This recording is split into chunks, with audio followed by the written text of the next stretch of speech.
अस्सलाम वालेकुम स्टूडेंट, मैं आपका टीचर सुफियान और आप देख रहे हैं चैनल एमर्स। मैं और सर उसामा जो कि केमिस्ट्री के टीचर हैं और काफ़ी काबिलियत रखते हैं, अपनी सब्जेक्ट में काफ़ी महारत रखते हैं। उन्होंने और मैंने मिलके एक सीरीज़ लॉन्च की है आपके कोर्स के रिलेटेड, 9th-10th के रिलेटेड, ताकि आप लोग जो है वो अपनी बेहतर तैयारी कर सको। तो इस सीरीज़ में क्या होगा, हम एक शॉर्ट वीडियोस में, या आप कह लें कि हम रिवीजन करवाएंगे आपको पूरी की पूरी बुक के, ठीक है। 9th-10th पंजाब टेक्स्ट जो बुक है उसकी पूरी की पूरी आपको रिवीजन करवाई जाएगी, और इसके साथ साथ आपको कुछ इंपॉर्टेंट टिप्स वगैरह बोर्ड के रिलेटेड वो भी प्रोवाइड की जाएंगी, और कुछ नोट्स होंगे जो कि आपको प्रोवाइड किए जाएंगे। अच्छा, अब मेन टॉपिक की तरफ आते हैं। तो मैं बेसिकली फ़िज़िक्स आपको पढ़ाऊंगा। तो फ़िज़िक्स में आपको पता है कि 10th क्लास में आपके पास 9 चैप्टर हैं, ठीक है। अगर चैप्टर नंबर 1 की बात करी जाए तो आपके पास SHM एंड मोशन के आपके पास वेव के रिलेटेड है। चैप्टर नंबर 2 की बात की जाए तो वो साउंड के रिलेटेड, और इसी तरह चैप्टर नंबर 3 आपके पास आपको मिलेगा लाइट एंड ऑप्टिक के रिलेटेड, सही है। इसी तरह चैप्टर नंबर 4 जो है आपको वो मिलेगा, इससे रिलेटेड था आपके पास था वो इलेक्ट्रोस्टैटिक। इसी chapter number 5 current electricity, chapter number 6 आपके पास electricity and magnetism, chapter number 7 जो आपके पास वो आपको होगा बेसिक इलेक्ट्रॉनिक्स पे, और चैप्टर नंबर 8 आपके पास आपका information and communication technology, and chapter number 9 आपका वो एटॉमिक फ़िज़िक्स पे। अच्छा, आज हम डिस्कस करने वाले हैं चैप्टर नंबर 1 पे। अच्छा, इसमें मैं डिटेल तो नहीं ज़्यादा जाऊंगा, समराइज़ करूंगा चीज़ों को, ताकि ज़ाहिर सी बात है आप लोगों ने पढ़ भी रखा होगा, और मैं कोशिश करूंगा कि जो इम्पोर्टेंट आप लोगों के लिए चीज़ें उन्हें जल्दी से समराइज़ करके बुक को जितना छोटा हो सके उतना छोटा करके आप लोगों को जल्दी से समझा दिया जाए। तो जल्दी से चैप्टर नंबर 1 की तरफ आते हैं। तो चैप्टर नंबर 1 आपके पास SHM एंड वेव्स, सही है। अच्छा, इसके 2 पार्ट हैं, एक simple harmonic motion and wave. Simple harmonic motion क्या है जी, आपके पास simple harmonic motion. Simple harmonic motion क्या है, उससे समझने से पहले सबसे पहले समझते हैं वाइब्रेशन। आप लोग वैसे 9th क्लास में तो पढ़ भी आए हो वाइब्रेशन होती है कि to and fro motion of a body about its mean position is called vibration. कि एक बॉडी अगर मीन पोजीशन के इर्द गिर्द वाइब्रेट कर रही है, मीन पोजीशन एक ऐसी पोजीशन जहाँ से बॉडी मोशन स्टार्ट करती है, ठीक है, या जहाँ से शुरुआत होती है किसी भी चीज़ की मोशन की आपके पास, क्योंकि यहाँ पे बात हो रही है मोशन की। तो जहाँ पे बॉडी वाइब्रेट करना, जहाँ से बॉडी वाइब्रेट करना शुरू होगी आपके पास क्या कहलाएगी, उसकी मेन पोजीशन, सही है। तो ये ख़ास किस्म का वाइब्रेटरी मोशन है। कौन सा ख़ास किस्म का है, तो ये इस चीज़ को समझने के लिए सिंपल सी एक बात आप कि ये इसमें इसकी चंद करैक्टरिस्टिक्स हैं कि अगर वो कोई एक ख़ास वाइब्रेटरी मोशन या वाइब्रेटरी मोशन रखने वाली बॉडी, अगर उसमें वो करैक्टरिस्टिक्स पाई जाएंगी तो वो बॉडी क्या रखेगी आपके पास, SHM, अदरवाइज़ वो SHM नहीं रखेगी। बात मेरे ख्याल से थोड़ी बहुत समझ आई होगी, अगर नहीं आई तो आगे देखते हैं। आपके पास SHM की डेफिनेशन जो आपकी बुक में लिखी है कि बॉडी एग्जीक्यूट SHM, कि वही बॉडी SHM रखेगी कि when the net force is directly proportion to the displacement, कि जब आपके पास नेट फोर्स डायरेक्टली प्रोपोर्शन हो किसके, डिस्प्लेसमेंट, कहाँ से, from mean position and always directed toward mean position. Page number 5 पे आपको मिल जाएगी। तो वो कहता है कि when a net force directly proportion किसके, displacement, when net force directly proportion to the displacement. और सर आपने नेगेटिव साइन क्यों लगा दिया, तो ये नेगेटिव मैंने साइन इसलिए लगाया क्योंकि नेगेटिव साइन किसको इंडिकेट कर रहा है, मीन पोजीशन को। अच्छा सर, आप सारा थ्योरेटिकली पढ़ाए जा रहे हैं, थोड़ा सा इंटरटेनमेंट भी करें। ले जी इंटरटेनमेंट की तरफ आते हैं। डेली लाइफ एग्जाम्पल समझते हैं। आपने बचपन में पिंग तो ली होगी, जाहिर सी बात है सबने ली है। आपने क्या किया जी, आपने किसी को झूला भी दिया होगा, जाहिर सी बात है पीछे से धक्का भी दिया होगा, अगर झूला दिया तो फिर शरारत भी की होगी, धक्का भी दिया होगा। अच्छा, तो वापस आते हैं टॉपिक की तरफ। आपने क्या किया, आपने स्प्रिंग को पकड़ा, अपनी तरफ खींचा, ठीक है। अब आप जितनी ज़्यादा फोर्स लगाओगे उतनी ज़्यादा क्या होगा, मेन पोजीशन से जहाँ से शुरुआत हुई है उतनी ज़्यादा क्या होगी, डिस्प्लेसमेंट कवर हो। तो मैं उसकी जगह पिंग तो अब मैं यहाँ पे बना नहीं सकता, मैं उसकी जगह लेता हूँ एक बॉल, ठीक है। अब मैंने क्या किया, इसको डिस्प्लेस किया इसकी मेन पोजीशन से एक एक्सट्रीम पोजीशन की तरफ। अच्छा, ये मेन पोजीशन जहाँ से बॉडी शुरुआत करी है, क्या कहलाएगी इसकी मेन पोजीशन, और ये एक्सट्रीम। क्लियर होगी बात, ये मेन पोजीशन और ये एक्सट्रीम पोजीशन, सही है। अब हमें यहाँ से बात समझ आएगी कि जितनी ज़्यादा डिस्प्लेसमेंट, जितनी ज़्यादा फोर्स उतनी ज़्यादा क्या होगी, डिस्प्लेसमेंट। अच्छा, चंद एक करेक्टरिस्टिक्स।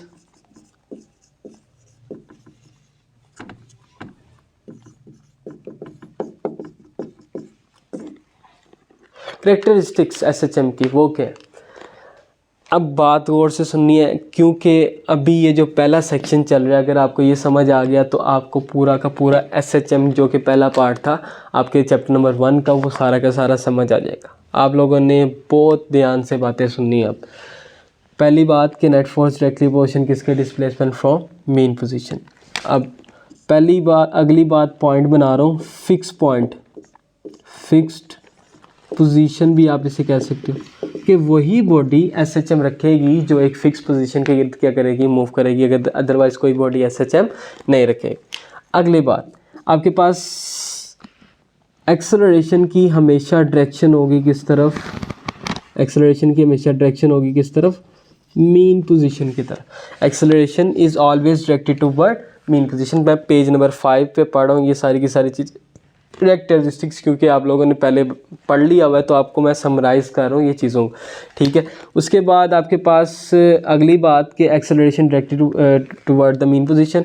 आगे कहता है magnitude acceleration is directly proportional किसके, displacement from mean position. Negative sign फिर इंडिकेट कर रहा है कि इसको मीन, कि एक्सेलरेशन की हमेशा डायरेक्शन किस तरफ, एक्सेलरेशन पहली बात तो डायरेक्टली प्रोपोर्शनल है किसके, डिस्प्लेसमेंट, और इसकी हमेशा डायरेक्शन किस तरफ होती है, मेन पोजीशन की तरफ। अगली बात आपके पास वो कहता है, क्या कहता है जी, कि आपके पास velocity will be maximum at mean position. Velocity maximum होगी मीन पोजीशन पे, फिर वेलोसिटी मिनिमम होगी आपके पास कहाँ पे जी, एक्सट्रीम पोजीशन पे। इसी तरह अगली बात वो कहता है एक्सेलरेशन विल बी, अच्छा यहाँ पे मैं ये बात बता देता हूँ, देखो जहाँ पे वेलोसिटी मैक्सिमम है, कहाँ पे मैक्सिमम है, मेन पोजीशन पे, यहाँ पे एक्सेलरेशन क्या होगा आपके पास, मिनिमम, ऑपोजिट। और जहाँ पे वेलोसिटी मिनिमम है यानी कि कौन सी पोजीशन, एक्सट्रीम पोजीशन, यहाँ पे एक्सेलरेशन क्या होगा आपके पास, मैक्सिमम। बात क्लियर होगी जी। अच्छा, अगर नहीं हुई तो एक दफ़ा रिपीट करके ये बात आप क्लियर करके जाएं, ये वाला पोर्शन, क्योंकि बहुत ही ज़्यादा इम्पोर्टेंट है, ठीक है, एसएचएम के रिलेटेड। अगर ये बात समझ आ गई तो आगे आप चलते हैं आपके पास, क्योंकि यही बेस कर रहा है आपके पास सारी की सारी आगे चीज़ों पे। अच्छा, मेन टॉपिक की तरफ जाने से पहले चंद एक बातें एक वाइट बोर्ड में कंप्लीट कर देता हूँ, ताकि आप लोग के लिए समझना आसान हो। अब आगे एक बात आती है आपके पास, इसे अगले पेज पे आपको मिलेंगी डेफिनेशन, चंद एक उनको भी कवर अप कर लेते हैं। सबसे पहले आती है आपके पास वाइब्रेशन की, उसके बाद आपके पास आएगी टाइम पीरियड की,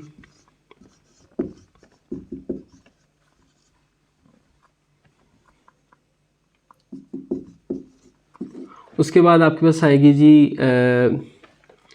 आपके पास उसके बाद आएगी वाइब्रेशन, टाइम पीरियड, उसके बाद आएगी फ्रीक्वेंसी, उसके बाद आपके पास डेफिनेशन आएगी एम्पलीट्यूड की।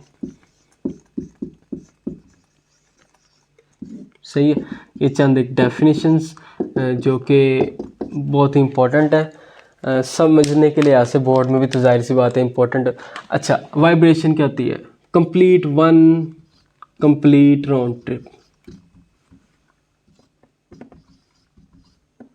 राउंड ट्रिप कि एक बॉडी, अब यहाँ पे समझो, ये आपने सिंपल पेंडुलम लिया उसके साथ एक बॉल को अटैच किया, इसकी ये कुछ ना कुछ इसकी मोशन। अब बॉडी ने मूव करना यहाँ से स्टार्ट किया, एक पोजीशन पे पहुँची, फिर वापस आएगी मीन पोजीशन पे, फिर एक्सट्रीम पोजीशन पे, फिर ये पूरा का पूरा इसने क्या किया, चक्कर कंप्लीट किया, पूरी की पूरी एक चक्कर को कंप्लीट किया। इसे हम क्या कहते हैं, वाइब्रेशन। सही है, क्लियर होगी बात। अच्छा आगे टाइम पीरियड। अब देखो ये पूरा का पूरा जो चक्कर इसने कंप्लीट किया है, इसको कंप्लीट करने में इसे कुछ ना कुछ क्या लगेगा, टाइम लगेगा। जाहिर सी बात है, आप सपोज यहाँ से आप लाहौर से कराची की तरफ, मैं सपोज क्योंकि मैं लाहौर में खड़ा हूँ तो मैं लाहौर से कराची की तरफ जाता हूँ और कराची से फिर वापस आता हूँ। सर इतना लंबा चक्कर क्या करना है आपने, थोड़ा सा छोटा सा ले लेते, कोई बात नहीं। हम बड़े बंदे ना, बड़े बंदे जो आपको पता है कि वो फिर छोटे लेवल के काम नहीं ना करते, बड़े लेवल के काम करते। अच्छा वापस आते टॉपिक की तरफ। तो अगर सपोज़ मैं लाहौर से चलता हूँ, मैं कराची जाता हूँ, कराची से वापस आता हूँ लाहौर, तो मैं जहाँ से शुरुआत की थी वहाँ पे वापस आया, मैंने पूरा का पूरा क्या किया, चक्कर कंप्लीट किया। मुझे इस दौरान क्या लगेगा, टाइम लगेगा। जाहिर सी बात है, क्या लगेगा, मुझे टाइम लगेगा।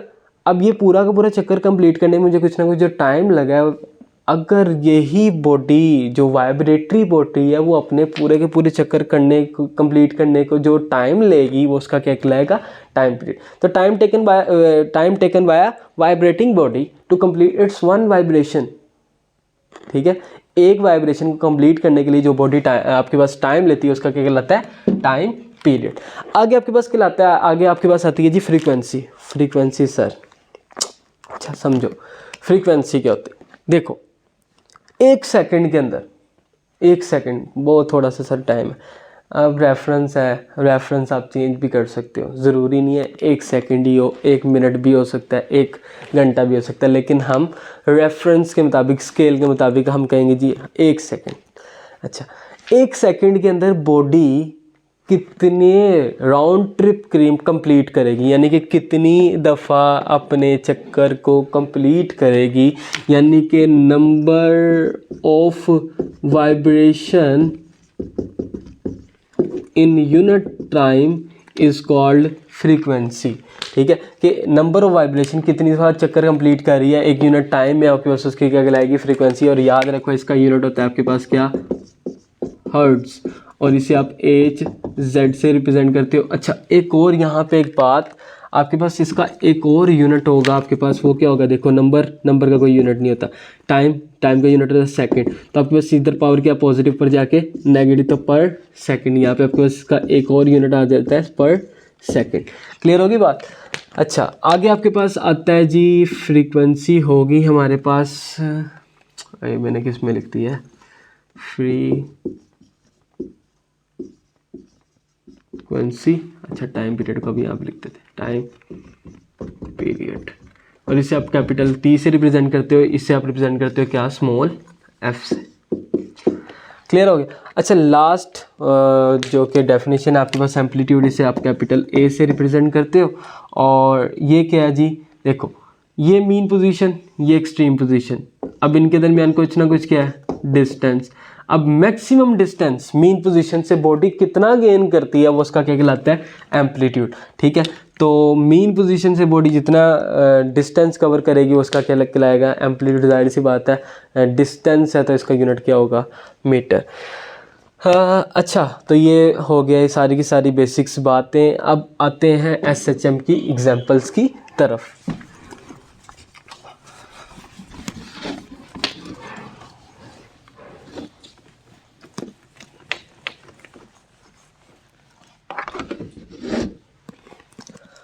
आपके पास पहली एग्जांपल आपके पास है जी, mass attach to spring. Mass attach to spring, mass attach to spring.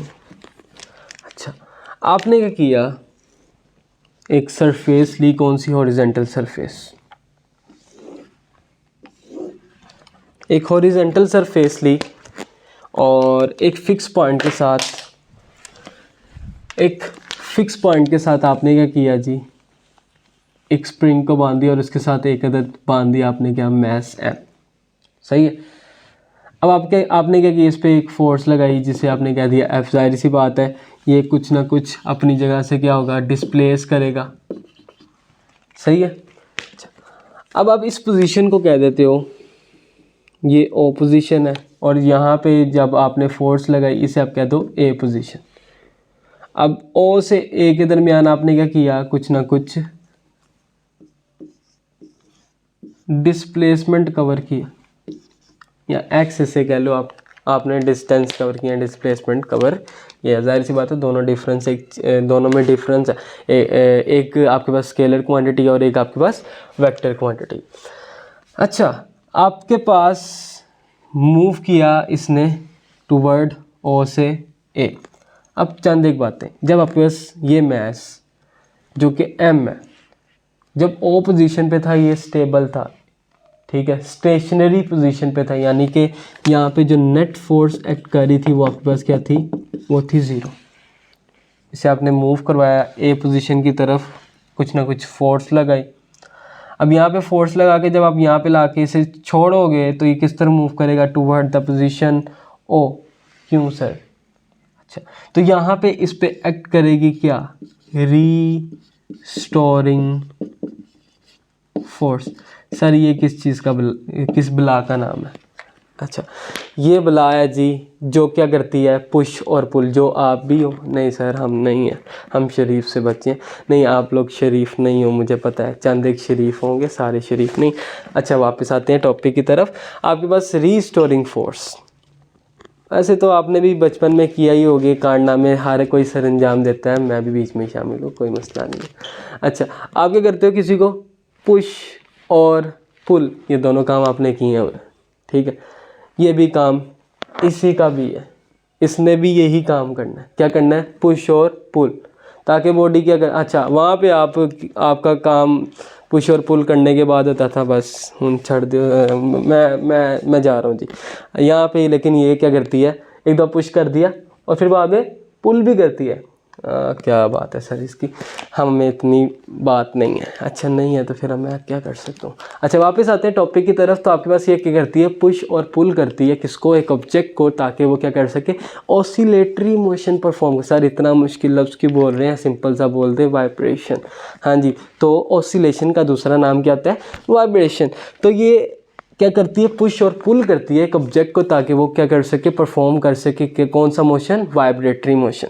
अब थोड़ी सी बात समझ आई सर, वाइब्रेटरी मोशन वो तो होता था आगे पीछे, यानी कि टू एंड फ्रो, लेकिन यहाँ पे टू एंड फ्रो मोशन नहीं हो रहा सर। अभी कौन सा पूरा टॉपिक ख़त्म हो गया, आगे देखते हैं, आगे चलते हैं। अच्छा, अब होगा क्या, ये इस तरफ मूव करेगी। सर हमने भी ये कारनामे किए हैं।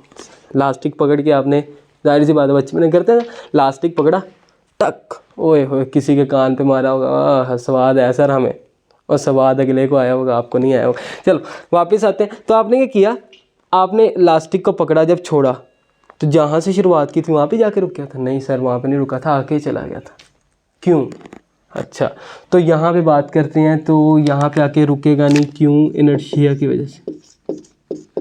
किसकी वजह से, इनर्शिया की वजह से। ये यहाँ पे रुकेगा नहीं, बल्कि कहाँ पे चला जाएगा, एक नई पोजीशन गेन कर लेगा, एक नई पोजीशन पे, जिसे हम कहेंगे बी पोजीशन। ये भी एक्सट्रीम, और एक और एक्सट्रीम पोजीशन पे चला जाएगा, जिसे हम कहेंगे क्या जी, बी पोजीशन। अच्छा, यहाँ पे भी रुकने वाला नहीं है सर, हम वो कहते हैं ना, लंबी राहों के मुसाफिर हैं हम, रुकने वाले नहीं है। इसका भी यही काम है, ये रुकेगा नहीं, बल्कि फिर किस तरफ मूव करेगा, ओ की तरफ। क्यों, सेम बात, रीस्टोरिंग फोर्स रिएक्ट करेगी। सर ये रीस्टोरिंग फोर्स आ कहाँ से गई सर, ये रीस्टोरिंग फोर्स अभी देखते हैं, थोड़ी देर बाद आपको समझ आ जाएगी क्यों आई। फिर ओ भी पहुँचेगा और इस तरह ये मोशन जारी रहेगा, और आपके पास फिर जाहिर सी बात, अगर ये मोशन जारी रहेगा मीन पोजीशन के गिर्द गिर्द, तो वाइब्रेटरी मोशन तो है। अब SHM हमने प्रूफ करना है ना, प्रूफ करना है। ले जी देखते हैं। आपने क्या किया, फोर्स लगाई तो क्या आया, change in length. 9th class में आपने चैप्टर नंबर 7 में एक टॉपिक पढ़ा था सर, पुरानी बातें मट्टी पाओ की, पुरानी बातें जो कि सर मेरी पंजाबी भी खराब होती जाए। अच्छा सर की पुरानी गल्लां नूं चुक के बाहर लेके आई जा रहे हो सर, यार याद रख लिया करो कुछ, अगर नहीं याद। सर हमें याद है, ठीक है जी, जिनको याद है वो, जिनको नहीं याद ये उनके लिए है, और जिनको याद है वो थोड़ी देर के लिए अपने कान बंद कर लें। अच्छा नहीं नहीं तुसी भी सुनो, हो सकता ਤੁਹਾਡਾ भी कोई कंसेप्ट मेरे वर्गा गलत होए। अच्छा तो आपके पास हुक्स लॉ क्या है? हुक्स लॉ ये था, अच्छा सर आपने नाम ले ही लिया, हम सोच ही रहे थे अभी। हुक्स लॉ, हुक्स लॉ था कि जितना ज़्यादा आप किसी बॉडी पे स्ट्रेस लगाओगे उतना ही ज़्यादा उसमें क्या प्रोड्यूस होगा? स्ट्रेन प्रोड्यूस होगा। स्ट्रेन और स्ट्रेस, सर ये स्ट्रेस आजकल हम वैसे ही बहुत स्ट्रेस में, पेपर हमारे सर पे हैं और तैयारी हमारी कोई नहीं है, तो हम किस लिए हैं? हम इसलिए तो आए हैं आप लोग की तैयारी करवाने, लेकिन जब तक आप खुद नहीं तैयारी करोगे हम कुछ नहीं कर पाएंगे। अच्छा तो आपके पास क्या था? स्ट्रेस। ये वो वाला स्ट्रेस नहीं है वैसे, बाय द वे। ये स्ट्रेस क्या है? स्ट्रेस यानी कि फोर्स। आप अगर एक बॉडी पे फोर्स लगाओ, एक यूनिट एरिया पे कितनी फोर्स लग रही है वो कहलाती है स्ट्रेस। अच्छा आपने क्या किया?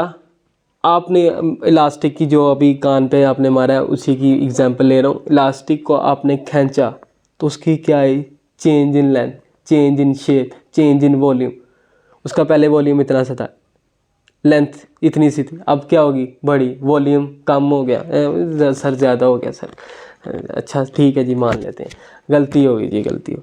अच्छा आपके पास चेंज इन लेंथ आ गया, change in volume, change in size, ये क्या कहलाता है? सर ये कहलाता था, क्या कहलाता था?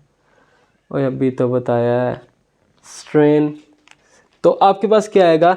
हमने कहा जितनी ज़्यादा फोर्स लगाएंगे उतनी ज़्यादा क्या आएगी आपके पास? चेंज इन लेंथ, यानी कि यहाँ पे क्या आ रहा है? डिस्प्लेसमेंट। और डिस्प्लेसमेंट को हमने किससे रिप्रेजेंट किया है? एक्स से। बात क्लियर होगी? अच्छा यानी कि जितना ज़्यादा फोर्स लगा रहे हैं उतनी ज़्यादा डिस्प्लेसमेंट। तो प्रोपोर्शनलिटी का साइन डायरेक्ट प्रोपोर्शन, और माइनस साइन हमेशा देखो यहाँ पे लाके छोड़ा, जा किस तरफ रही है? आपके पास बॉडी जा रही है जी मेरे पास किस तरफ? मीन पोजीशन की तरफ से। ये माइनस साइन किसको इंडिकेट कर रहा है? मीन पोजीशन को। अच्छा तो आपके पास force is equal to proportionality का साइन कहता हम के आ जाएगा और माइनस एक्स। क्लियर होगी बात? अच्छा आगे चलते हैं। आपके पास सर अरेंजमेंट थोड़ी सी कर लें, माइनस के और एक्स। अच्छा अगर अब इस के को क्या कहते हैं? इसको हम कहते हैं जी K is spring constant। क्या कहते हैं? Spring constant. अच्छा K की वैल्यू जो है ये कह लो कि आपके पास जितनी ज़्यादा K की वैल्यू होगी उतना ही क्या होगा आपके पास? अगर ज़्यादा होगी तो हार्ड स्प्रिंग होगा, और K की वैल्यू जितनी क्या होगी? कम होगी, उतना ही क्या होगा? सॉफ्ट स्प्रिंग होगा। सही है? तो ये फैक्टर्स अगर अब आपने अगर K फाइंड करना है तो आपके पास K आप सिंपल फाइंड कर सकते हो। X इधर क्या हो रहा है? मल्टीप्लाई, दूसरी तरफ जाके डिवाइड, तो आपके पास क्या आ जाएगा? Minus F over x. सही है? और अगर आपने इसका यूनिट फाइंड करना है तो सिंपल सी बात है, आपके पास आपको लिखा हुआ नज़र आ रहा है क्या? फोर्स, उसका यूनिट होता है न्यूटन, और ये आपके पास क्या था? डिस्टेंस या डिस्प्लेसमेंट, उसका यूनिट क्या होता है आपके पास? मीटर। इसकी पावर नीचे पॉजिटिव पर जाके नेगेटिव तो आ जाएगा न्यूटन पर मीटर। क्लियर होगी? तो ये आपके पास आ गया किसका यूनिट? स्प्रिंग कांस्टेंट का यूनिट आ गया क्या? न्यूटन पर मीटर। अच्छा आगे बात करें तो आपके पास, अच्छा ये आप लोगों ने याद रख लेना, स्प्रिंग कांस्टेंट एक इंपॉर्टेंट शॉर्ट है और कई दफ़ा आ भी चुका है बोर्ड में। उसके बाद हुक्स लॉ की भी डेफिनेशन आ सकती है, वाइब्रेशन की डेफिनेशन होगी, रीस्टोरिंग फोर्स की, जो कि आपके पास पेज नंबर 3 पे ऑलमोस्ट आपको मिल जाए। सॉरी। अच्छा आगे चलें तो अब जाहिर सी बात है बॉडी मूव कर रही है, तो अगर बॉडी मूव करे उस पर फोर्स लगे तो न्यूटन का सेकंड लॉ आपके पास यही तो था कि अगर आप फोर्स लगाओ बॉडी के ऊपर तो उसमें क्या प्रोड्यूस होता है? एक्सेलरेशन। ठीक है, और वो आपने पढ़ा ही हुआ है। तो फिर आपके पास न्यूटन के सेकंड लॉ के मुताबिक F इज़ इक्वल टू आपके पास क्या होता है? ma। ठीक है, अगर ये मेरे पास इक्वेशन नंबर, ये अगर मेरे पास कौन सी, ये वाली इक्वेशन नंबर अगर 1, तो इक्वेशन नंबर 1 में आपके पास फोर्स किसके बराबर है? A। तो इक्वेशन नंबर 1 में फोर्स की जगह क्या आ जाएगा? ma। तो आपके पास आ जाएगा पहले मैं इस इक्वेशन को रिपीट कर लेता हूँ। एफ इज़ इक्वल टू आपके पास माइनस के और एक्स, तो फिर एफ़ की जगह क्या आ जाएगा आपके पास, एफ़ की जगह आ जाएगा आपके पास क्या, M A is equal to minus K X. Clear होगी बात? जी सर क्लियर होगी। अच्छा जी बेहतरीन हो गया ये तो।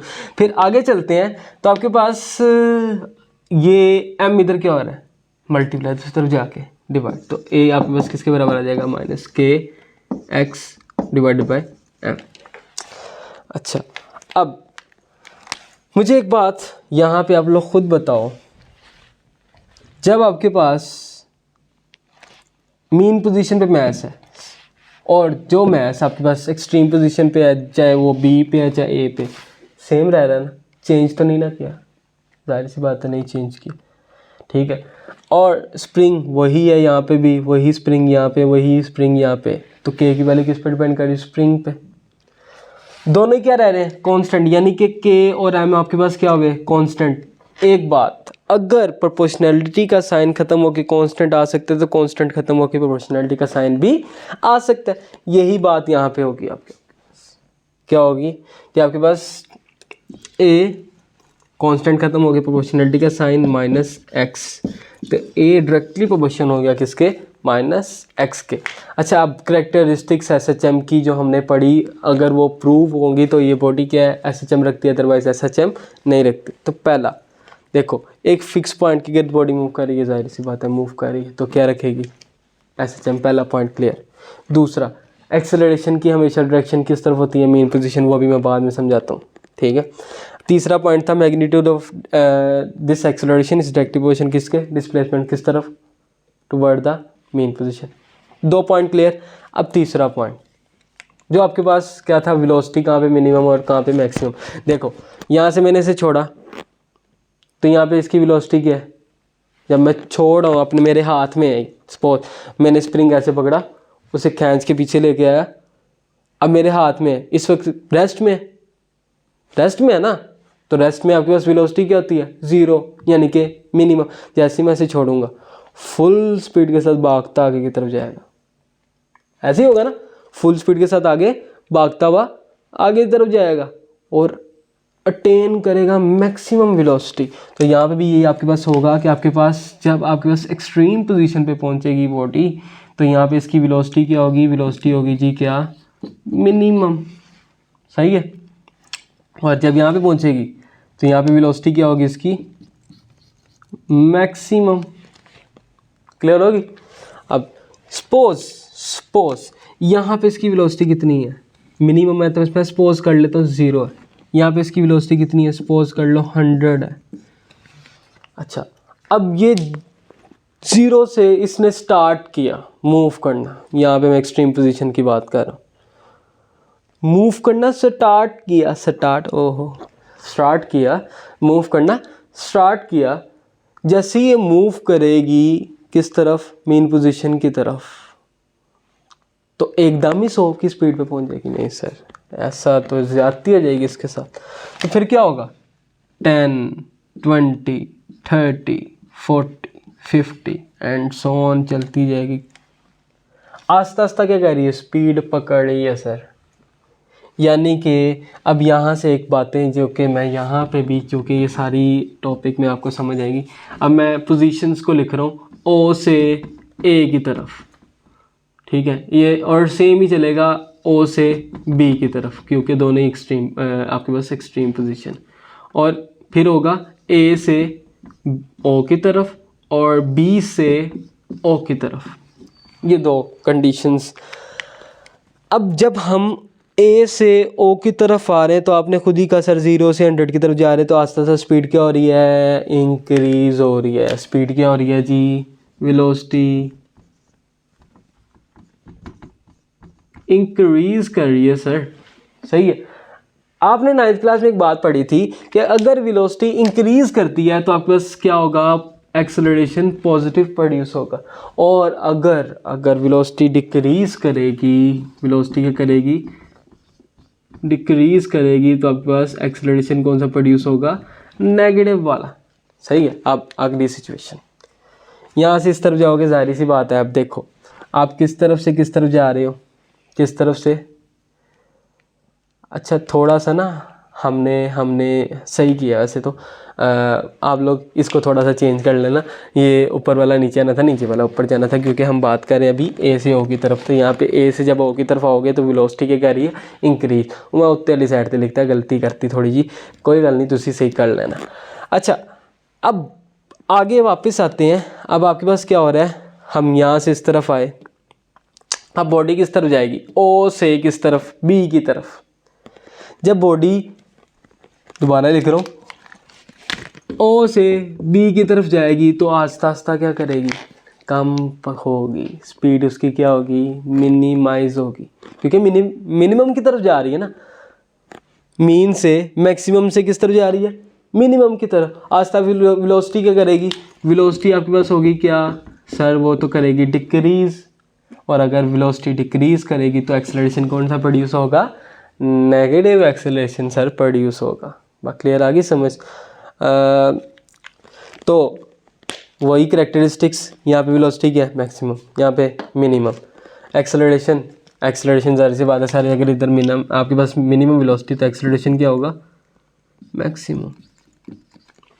अच्छा सर, हमारे ज़हन में ना एक सवाल आया है। अच्छा वो क्या है जी सर, सवाल ये है सर, अगर वेलोसिटी नहीं होगी तो एक्सेलरेशन किस तरह प्रोड्यूस होगा। हाँ सर, आप कुछ अच्छी बात कह रहे हैं। अच्छी बात तो नहीं सर, इतने ऐसे कौन सवाल कौन सोचता है। ओ कुछ बच्चे सोचते हैं, आपको नहीं पता। ऐसे कई दफ़ा हो चुके हैं क्लास में, एक मैंने जगह में पढ़ा भी था ऐसा सवाल कि आप, अगर आपके पास क्या हो रहा है, अगर आपके पास वेलोसिटी ज़ीरो है सपोज, तो फिर आपके पास एक्सेलरेशन का क्या प्रोड्यूस होगा। सर आपने पढ़ा था rate of change of velocity, अगर चेंज इन वेलोसिटी आएगा तो प्रोड्यूस होगा एक्सेलरेशन। ऐसी बात नहीं पड़ी कि अगर ज़ीरो वेलोसिटी हो जाएगी तो एक्सेलरेशन, समझ आ रही है ना बात। चेंज इन वेलोसिटी आएगा तो एक्सेलरेशन प्रोड्यूस होगा। हाँ तो यहाँ पे आपके पास वेलोसिटी ज़रूर ज़ीरो है, ठीक है, लेकिन चेंज इन वेलोसिटी तो कुछ ना कुछ आ रहा है। देखो ज़ीरो से मैक्सिमम की तरफ जा रहे हो, फिर दोबारा से जब ज़ीरो पे खड़ी थोड़ी ना रहेगी, फिर वापस आएगी, सही है। तो एक दफ़ा हो सकता है रिटार्डेशन प्रोड्यूस हो रहा और एक दफ़ा क्या हो सकता है, एक्सेलरेशन, बल्कि हो सकता है क्या होता है, सही है। तो आपके पास ये बात यहाँ तक क्लियर, ये आपके पास टॉपिक ख़त्म। आगे चलते हैं जल्दी से, अगला topic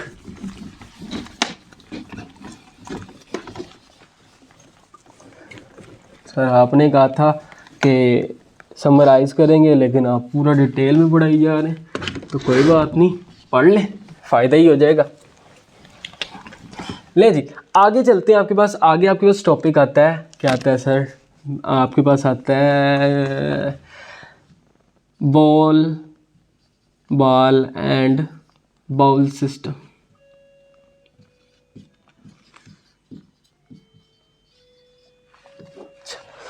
ball and bowl system, जिसमें क्या होगा आपके पास, सिंपल, जल्दी से मैं ख़त्म करता हूँ इसे। एक आपके पास बॉल लिया है जिसकी ये पोजीशन आपके पास, इसे हम कहेंगे कौन सी पोजीशन, मीन पोजीशन। आपने एक बॉल लिया, उसके अंदर एक बॉल को प्लेस किया और इसकी ये पोजीशन है, इसे हम कहेंगे, यो पोजीशन को हम कहेंगे मीन पोजीशन। और इस वक्त इसका डाउनवर्ड एक्ट क्या कर रहा होगा, वेट, ठीक है, और वेट डाउनवर्ड एक्ट कर रहा है। तो बॉल ऊपर की तरफ क्या लगा रहा है, अगर नीचे की तरफ एक्शन तो ऊपर की तरफ रिएक्शन, न्यूटन का ठड़ला।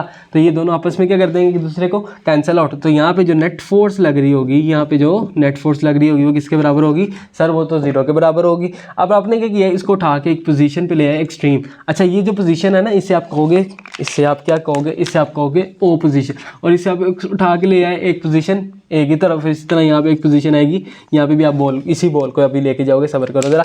आपके पास आप पोजीशन ए पे ले गए, इसको उठा के, तो आपने क्या लगाई, फोर्स। अब जब यहाँ पे जाके आप छोड़ोगे तो ये किस तरह मूव करेगा सर, ये मूव करना शुरू कर देगा इस तरफ, ऐसे है ना, ये मूव करना शुरू कर देगा इस तरफ, toward the position mean position. Clear होगी बात। अब इस पे यहाँ पे क्या एक्ट कर रही, रिस्टोरिंग फोर्स, सेम वही बात जो पीछे करते आ रही, रिस्टोरिंग फोर्स। इससे क्या करेगी, सही, खींचना क्या होता है सर, खींचना होता था सर, मैं भूल गया, कोई नहीं, मैं भी भूल गया, कोई मसला नहीं। अच्छा खींचना आपके पास पुल, ठीक है, इससे क्या करेगी, पुल करेगी, अपनी तरफ खींचेगी, क्या, रिस्टोरिंग फोर्स, किस वजह से, इसके वेट की वजह से, और वेट बराबर होता है किसके, mg के। मेन पोजीशन की तरफ आई, लेकिन यहाँ पे रुकेगी नहीं, फिर सर क्या होगा, फिर होगा कुछ भी नहीं, ये चले जाएगी किस तरफ, ऑपोजिशन। अच्छा रुकी क्यों नहीं, वही बात है, इनर्शिया की वजह से नहीं रुकेगी, फिर आगे चली जाएगी आपके पास। इनर्शिया क्या था, वैसे तो आप पढ़ भी आए हो, इनर्शिया कि अगर बॉडी रेस्ट में है तो रेस्ट में रहेगी, अगर बॉडी मूव कर रही है तो मूव ही करती रहेगी। फिर आगे की तरफ चली जाएगी पोजीशन बी की तरफ, और यहाँ पे भी रुकेगी नहीं, फिर इस तरफ वापस आएगी, और इस तरह ये मोशन कंटिन्यू करेगा। तो आपके पास ये मोशन, आपके पास बॉल एंड बॉल सिस्टम क्या रखता है, आपके पास SHM रखता है। हम मेन टॉपिक की तरफ आते हैं, ठीक है। पिछला भी जो था आपके पास लॉन्ग क्वेश्चन था, मैस अटैच्ड टू स्प्रिंग और बॉल एंड बॉल सिस्टम, भी मेरा नहीं ख्याल लॉन्ग आ सकता है, ठीक है, हो सकता है अगर आपकी बहुत ज़्यादा किस्मत ख़राब है तो फिर आ जाएगा, लेकिन मेरा नहीं ख्याल लॉन्ग में आ सकता है।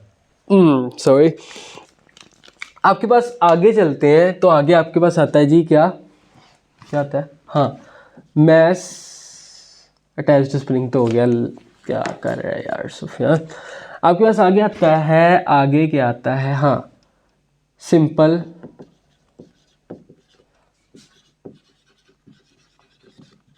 Pendulum, simple pendulum.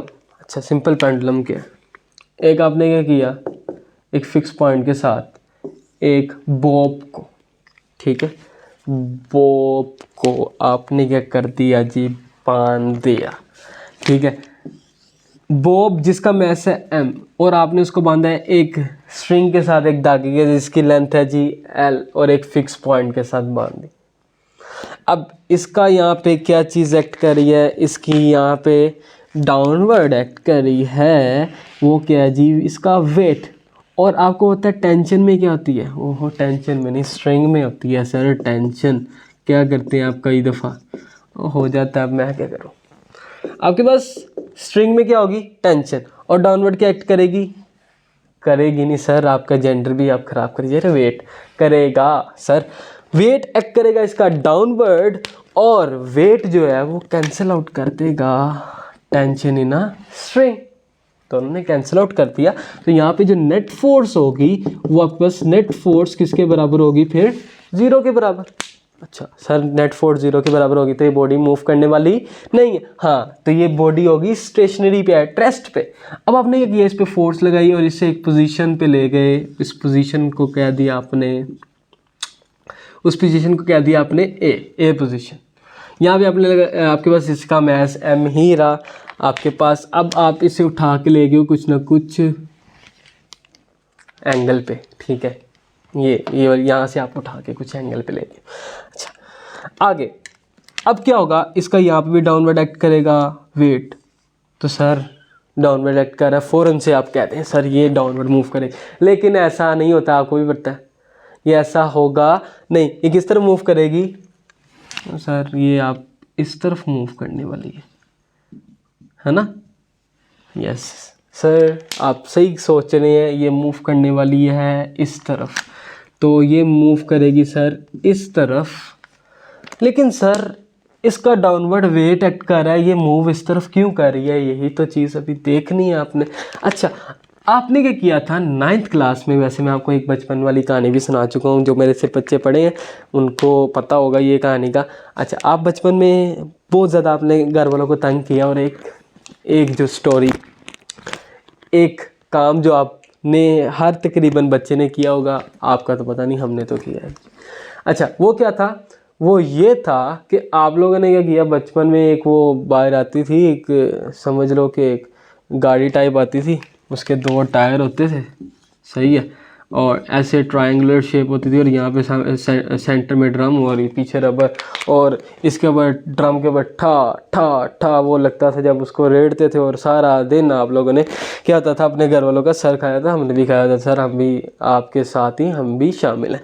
अच्छा अब सर मेन मकसद समझने का, आप देखो जब आप बचपन में इस चीज़ को ड्राइव करते थे, ठीक है, आप ऐसे पकड़ के इसको लेके जा रहे हो, आप फोर्स इस डायरेक्शन में लगा रहे हो, गाड़ी मूव इस डायरेक्शन में कर रही है, ऐसा है कि नहीं सर, आप फोर्स इस डायरेक्शन में लगा रहे हो 45 डिग्री एंगल में फोर्स, लेकिन ये मूव किस तरफ कर रही है सर?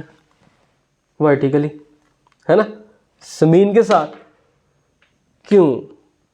आपने क्या किया, आपने फोर्स इस तरफ लगाई लेकिन ये मूव इस तरफ कर रही है। लेकिन आपको वो बात पता है, चैप्टर नंबर 4 में आपने पढ़ी थी, आपने क्या किया था, एक फोर्स के कंपोनेंट ड्रा कर दिए थे एफ ऑफ एक्स और एफ ऑफ वाई। इसी तरह आप यहाँ पे भी करोगे। आप क्या करोगे, इस वेट के जो कि डाउनवर्ड एक्ट कर रहा है उसके क्या करोगे, कंपोनेंट। सर यहाँ पे तो हमने फोर्स पढ़ा था, वेट का तो कोई कॉन्सेप्ट पढ़ा नहीं। लेकिन आपने एक बात ये भी पढ़ी थी कि फोर्स बराबर होता है किसके, वेट के, और वेट बराबर होता है किसके, mg। और आपने पढ़ा था एफ ऑफ एक्स किसके बराबर होता है, एफ कोज थीटा के, और एफ ऑफ वाई किसके बराबर होता है, एफ साइन थीटा। क्लियर होगी ना बात, ये पढ़ा था। अच्छा सर ये आप बिल्कुल सही बात कह रहे हैं। हाँ जी, तो मैं बिल्कुल ही सही, मैं हमेशा सही बात कहता हूँ। अच्छा मैं अच्छा बच्चों, नहीं सर ये आप क्या कही जा रहे हैं। अच्छा वापस आ जाओ भाई, तुम लोग क्या हर वक्त लगे रहते हो। अच्छा फोर्स आपके पास वेट के बराबर है, वेट बराबर है किसके, एम जी के। भाग लिया ना सर, आप सही कह रहे हैं। तो अगर फोर्स बराबर है वेट के और वेट बराबर है एम जी के, तो फिर आप फोर्स की जगह एम जी भी लिख सकते हो। फिर आ सकते हैं एम जी कोज थीटा और एम जी साइन थीटा। सही है ना? बस यही बात आपकी बुक वालों ने भी कर दी, लेकिन उन्होंने थोड़ा सा समझाने में आपको कंजूसी कर दी। तो आपको इसके होगा, एक आ जाएगा एम जी कोस थीटा और एक आ जाएगा एम जी साइन थीटा। सर ये आपको किस तरह पता चला, यहाँ पे कोस थीटा आएगा, यहाँ पे साइन थीटा आएगा, आप पता नहीं कहाँ से उठा के ले आते हैं। अच्छा सब्र करो, अगली क्लासेस आ रही हैं, ठीक है। आगे फर्स्ट एड नहीं पढ़नी, सब कुछ मेरे से पढ़ लेना, अभी पढ़ के चले जाना, सब कुछ समझ आ जाएगी सारी सी बातें। लेकिन एक हल्की सी हिंट दे देता हूँ, हल्की सी। देखो एंगल किसके साथ बन रहा है, ये वाला पोर्शन है ना, देखो ये वाला पोर्शन, ये एंगल बन रहा है, तो यहाँ पे भी एंगल बनेगा ये, और ये आपके पास वाई एक्सिस, ठीक है। देखो यही था ना ये फोर्स, ये आपके पास एक्स एक्सिस यानी कि एफ ऑफ एक्स, और ये आपके पास एफ ऑफ वाई। एंगल किसके साथ बन रहा है, एंगल सर बन रहा है एक्स एक्सिस के साथ। सही है ना, किसके साथ एंगल बन रहा है, यहाँ पे भी एंगल किसके साथ बनेगा, एक्स एक्सिस, और एक्स एक्सिस किसके बराबर होता है, कोस थीटा। तो यहाँ पे आ गया क्या, एम जी कोस थीटा, और बाकी जो बच गया वो क्या रह गया आपके पास, एम जी साइन थीटा। सर पास, ठीक है, इतना काफ़ी आज के लिए। आगे चलते हैं, तो आपके पास क्या होगा, यहाँ पे होगी tension in a string, tension in a string, ये m g cos theta cut गया, किस वजह से है, टेंशन इन अ स्ट्रिंग, बाकी बच गया। सर ये कहाँ पे गया, इसी को तो तोड़ा है दो पार्ट्स में, इसको भूल जाओ। ये बच गया और ये बच गया, आपके पास m g cos theta cancel हो गया, बाकी ये बच गया एम जी साइन थीटा, जिसकी जो एक्ट करेगा किसके तौर पे, रीस्टोरिंग फोर्स, रीस्टोरिंग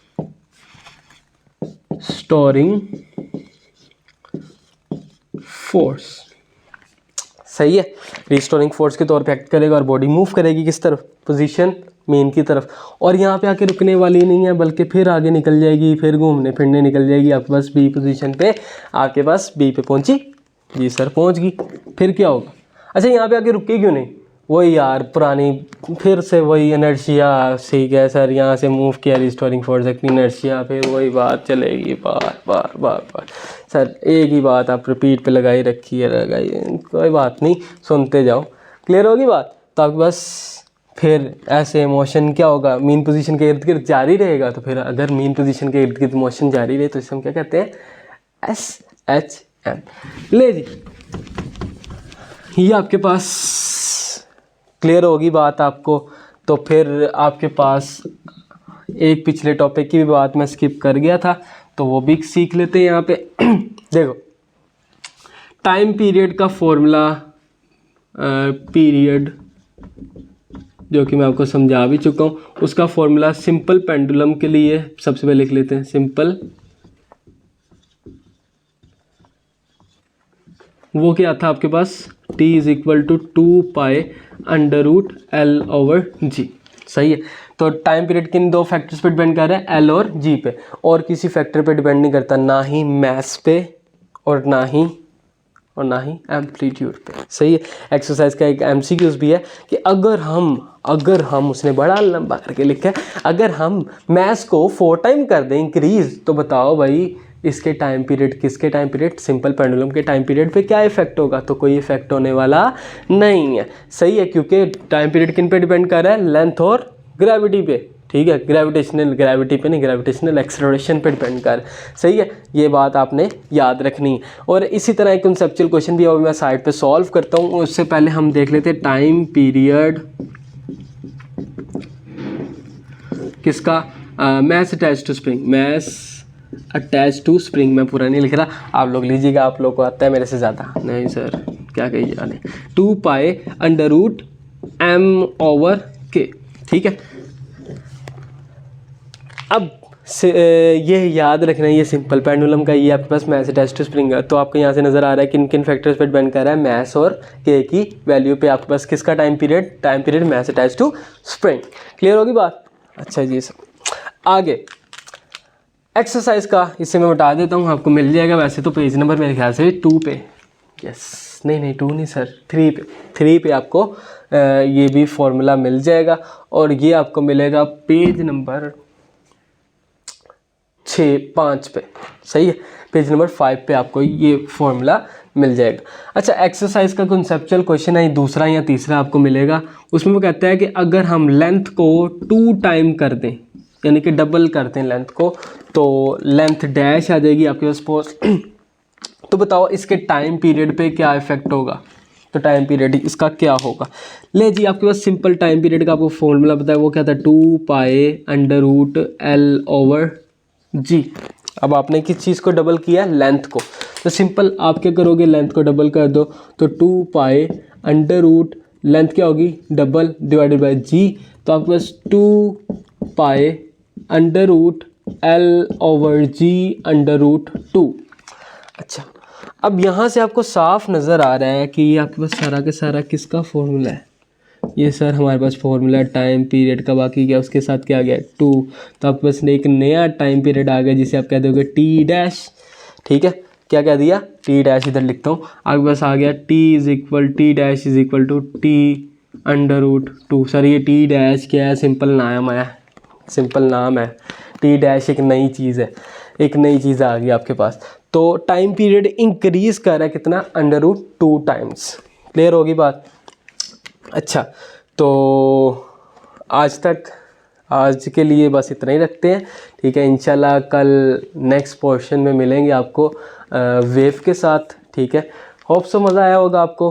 अगर रियली आपको मज़ा आया है तो आप इसे शेयर कर सकते हैं अपने दोस्तों के साथ। और अगर आपको मज़ा आया और आप अगली वीडियो भी देखना चाहते हैं तो जाहिर सी बात है आपको करना पड़ेगा क्या, सब्सक्राइब। तो मेरे चैनल को आप सब्सक्राइब करें, नीचे जो है ना उसे ऐसे गुस्सा मारते हैं सब्सक्राइब के बटन को, और बेल आइकन जो है उसे भी आप प्रेस कर दें ताकि आने वाली वीडियोस में आप मुझे फिर से मेरी शक्ल को देख पाएँ। कल तक के लिए फिर अल्लाह हाफ़िज़।